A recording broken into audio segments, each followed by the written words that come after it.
আসসালামু আলাইকুম নমস্কাৰ মই এইটো কথা ক'ব খুজিছোঁ আগামী 25 তাৰিখত অধিৱেশন জাৰি কৰিব নিৰ্বাচনৰ 2026 চনৰ যি নিৰ্বাচন অসম বিধান সভা নিৰ্বাচন হ'ব আজি যে বিধানসভা নিৰ্বাচন চলিব সেই কাৰণে ইতিমধ্যে মই সাজু হৈছোঁ আৰু আপোনালোকক জনাব পাই মই অতি আনন্দ পাইছোঁ যে আপোনালোকে সকলে জানে মই নিৰ্বাচন খেলিম জালুকবাৰীৰ পৰা কিন্তু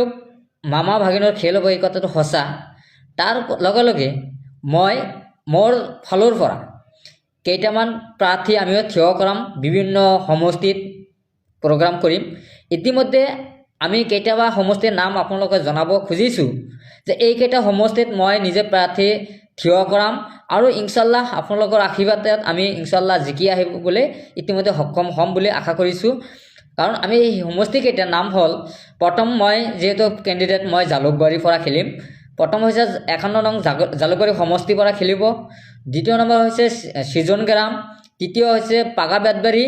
আৰু ভজালি আৰু বৃন্দা গান্ধী এই কেইটা সমষ্টি এই পাঁচটা সমষ্টি কেইটাত ইতিমধ্যে আমি প্ৰাৰ্থী ৰেডি কৰিছোঁ ভজালিত ইতিমধ্যে আমি নাম কৈ দিছোঁ যে ৰাহুল মানে পাটগোৱাৰী আছে পাটগোৱাৰী ইতিমধ্যে তেখেতক থিয় কৰাইছোঁ বৃন্দা গান্ধীও থিয় কৰাম বদৰুদ্দিন আজমলৰ কাৰণে আৰু ৰেজাল্ট কৰিম বুলি ADF-ৰ পৰা খেলিব বুলি কৈছে মই তেখেতে এগেষ্টত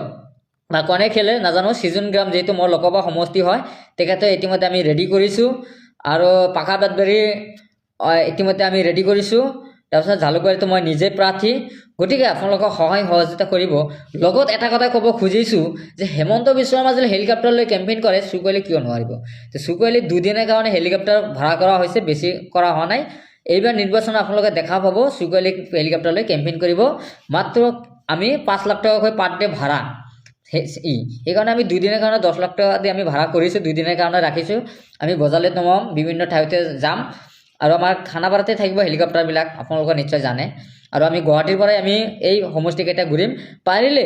আৰু কেইটা সমষ্টিত আমি প্ৰাৰ্থী দিবলৈ বা আমি ইতিমধ্যে যজা চলাই আছোঁ আমি কি কৰিব পাৰোঁ গতিকে ইনশাআল্লাহ আমি জিকাৰ কাৰণে যি প্ৰিপেয়াৰ কৰিব লাগে যি নিৰ্বাচনৰ যি মাষ্টাৰ জ্ঞান সেইটো আমি ইতিমধ্যে ৰেডি কৰিছোঁ আৰু হেলিকপ্টাৰ ইতিমধ্যে আমাৰ ফিক্স হৈ গৈছে গতিকে আপোনালোকে দেখা পাব এইবাৰ হেলিকপ্টাৰ BTC নিৰ্বাচনৰ হয়তো আমি কোৱাৰ দৰে হোৱা নাছিলে এইবাৰ আমি হেলিকপ্টাৰ লৈ ইনশাআল্লাহ আপোনালোকে পাব হেলিকপ্টাৰ এইবাৰ নমাম আৰু হেলিকপ্টাৰ এইবাৰ কমাই বিজেপিৰ নেতা পালি নেতা এইবাৰ টোপনি নোহোৱা কৰি দিম এই কথাটো আপোনাক জনাই মই সুখী এইখিনি ক'লোঁ দীঘলীয়া নল'লোঁ আপোনালোকে আশীৰ্বাদ কৰিব 5টা সমষ্টি ইতিমধ্যে আমাৰ ফিক্স হৈ গৈছে গতিকে 5টা সমষ্টিত আৰু বিধায়ক হোৱাটো আমাৰ ফাইনেল হৈ আছে কেনেকুৱা হেমন্ত বিশ্ব শৰ্মাক হৰুৱাব লাগে সেইটো আমাৰ জনা আছে সেইটো আৰু টেনশ্যন কৰিব নালাগে মামা যিমানে ৰাজনীতি কৰক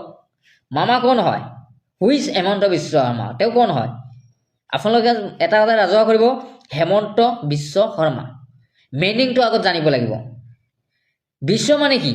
পৃথিৱীৰ তেওঁ কেনেকৈ পৃথিৱীৰ হ'ব পাৰে এজন হেমন্ত বিশ্ব শৰ্মা বুলি কৈছে হেমন্ত বিশ্ব শৰ্মা বিশ্ব মানে পৃথিৱীৰ কেনেকৈ হ'ব পাৰে এই কথাটো ৰাইজে জাজ কৰিব লাগে গতিকে সেইটো কথা ক'লোঁ দীঘলীয়া নল'লোঁ